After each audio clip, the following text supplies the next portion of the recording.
सिंचन कजामा के साथ फुटबॉल खेल रहा होता है और तभी उनके सामने एक ब्लैक कलर की कार आकर रुकती है। कार में से कुछ ब्लैक कलर की ड्रेस पहने हुए लोग उतरते हैं और वो लोग सिंचन को पकड़कर कार में बिठाकर किडनैप करके वहां से लेकर जाती है।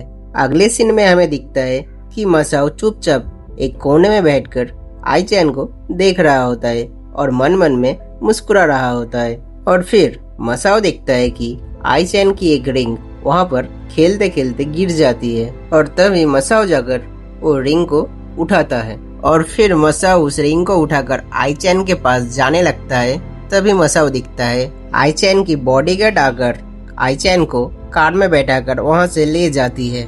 मसाओ उस कार को रोकने की बहुत ज्यादा कोशिश करता है लेकिन वो कार वहां से निकल जाती है। लेकिन मसाओ उस कार का पीछा करते करते आईचैन की घर तक पहुंच जाता है। मसाओ देखता है कि कार घर के गेट से अंदर की तरफ चली जाती है। फिर वो गेट बंद हो जाता है। मसाओ वहां पर खड़े रहकर थोड़ी देर सोचता है कि अंदर जाना ठीक रहेगा या नहीं। फिर मसाओ हिम्मत जुटाकर घर के अंदर चला जाता है। मसाओ देखकर शॉक हो जाता है कि इतना बड़ा घर है आईचैन का। मसाओ कहता है इतना बड़ा घर में आईचैन को कहां पर ढूंढूं मैं। ये बोलने के बाद मसाओ घर के अंदर की तरफ चला जाता है। फिर मसाओ आईचैन को ढूंढते ढूंढते घर के छत पर चला जाता है और फिर वहां से मसाओ देखता है कि एक ब्लैक कलर की बड़ी सी गाड़ी घर के अंदर की तरफ आ रहा होता है। मसाओ की नजर उस ब्लैक कलर की गाड़ी पर ही थी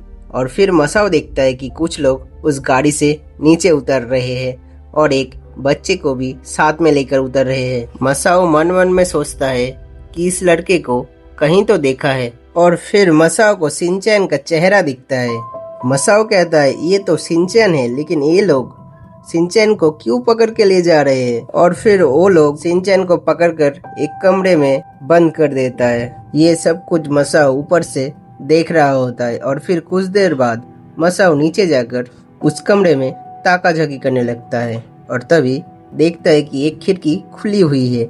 उस खिड़की से सिंचैन को मसाओ बुला रहा होता है, सिंचैन सिंचैन सिंचैन। पर सिंचैन कुछ भी जवाब नहीं देता है और तभी मसाओ खिड़की से घर के अंदर चला जाता है। फिर मसाओ देखता है कि सिंचैन को रस्सी से बांध कर रखा गया है। मसाओ जाकर सिंचैन की आंखों की पट्टियां खोलता है और सिंचैन मसाओ को वहां पर देखकर शॉक हो जाता है। फिर सिंचैन कहता है मसाओ तुम मुझे यहाँ पर क्यों लेके आए हो। मसाओ कहता है मैं नहीं, मैं तो यहाँ पर आईचैन की रिंग वापस लौटाने आया था। सिंचैन कहता है आईचैन यहाँ पर कैसे आएगी, ये तो आईचैन का ही घर है। मैं तो उसके कार के पीछे किया और यहाँ पर आ गया। सिंचैन मसाओ से कहता है चलो मसाओ यहाँ से भाग चलते हैं जल्दी। और तभी दरवाजे पे नॉक होता है। फिर मसाओ सिंचैन को रस्सी से बांधकर आंख में पट्टी लगा देता है और सिंचैन से कहता है तुम बिल्कुल शांत रहना सिंचैन, मुझे जानना है कि तुम्हें यहाँ पर आईचैन क्यों लेके आई है। फिर मसाओ कमरे से निकल जाता है। फिर आईचैन उसके बॉडीगार्ड के साथ कमरे के अंदर आती है। फिर आईचैन उसके बॉडीगार्ड से कहकर सिंचैन को रस्सी से छुड़ाता है। आईचैन कहती है सिंचैन कैसे हो, तुम्हें मैंने कितनी बार कहा है कि मुझसे शादी कर लो, लेकिन तुम हर बार टाल देते हो। लेकिन इस बार मैंने अपने बॉडीगार्ड से कहकर तुम्हें किडनैप करके यहाँ पे ले आए हो। इस बार तो तुमसे शादी करके रहूंगी सिंचैन। सिंचैन कहता है अगर मुझसे शादी करनी ही थी तो डायरेक्ट कह देती, इतना सब कुछ करने की क्या जरूरत थी। मैं खुद तुमसे शादी करना चाहता हूँ आईचैन। आईचैन कहती है सच में सिंचैन, तो हम आज ही शादी करेंगे। मैंने सब इंतजाम कर लिया है, बस तुम शादी का ड्रेस पहनकर रेडी हो जाओ जल्दी से। फिर आईचैन वहाँ से चली जाती है। फिर मसाओ खिड़की से अंदर आता है।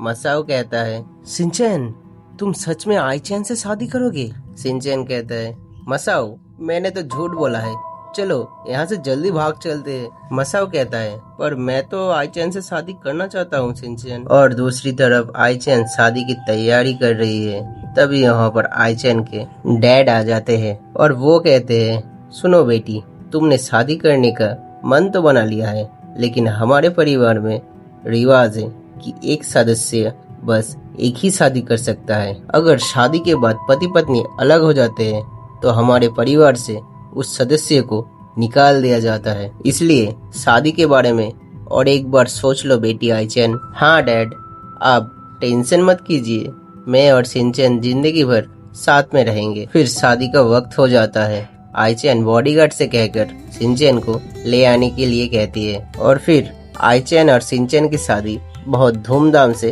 कंप्लीट हो जाती है।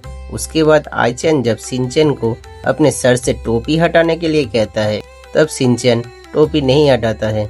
फिर आईचैन बहुत जोर जबरदस्ती करती है और टोपी खुद निकाल देती है। टोपी हटने के बाद तो दिखाई देता है कि दूल्हा सिंचन नहीं, ये तो मसाओ है। सिंचन वहाँ से कब का भाग चुका है। आईचैन भी अब कुछ नहीं कर सकती है क्योंकि शादी तो कंप्लीट हो चुकी है। अभी अगर आईचैन ने शादी तोड़ा तो अपने परिवार से ही निकल दी जाएगी, इसलिए आईचैन रोने लगती है। फिर मसाओ आईचैन को बहुत समझाता है और उसका रोना शांत हो जाता है। फिर वो लोग खुशी खुशी जीवन बिताने लगते हैं।